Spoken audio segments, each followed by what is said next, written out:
No more jumping between 5 different subscriptions just to make one video. The platform is called Tunee.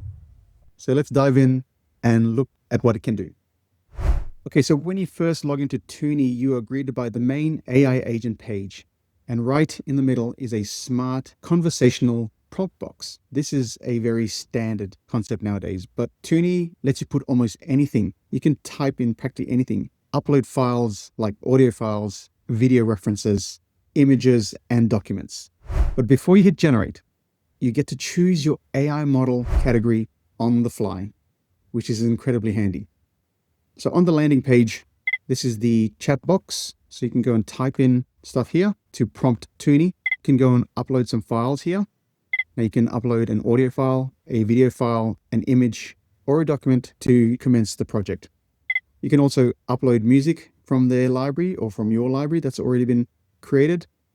You can go and choose a character from the existing library of characters, and then you can go and select the model to which you want to generate your content.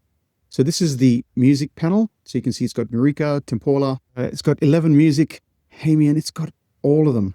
The only one it doesn't have is Suno, funnily enough. Then you can go and select the image tab, and you have GPT Image 2, Nano Banana, and the list goes on and on. Then you can do video, and it's got Dance 2.0, very crucial. Happy Horse, Grok Image, Kling Omni, and then it's got text. The other option you have here is you can go and select auto, like this. So auto will then go and choose for your generation which model is best suited.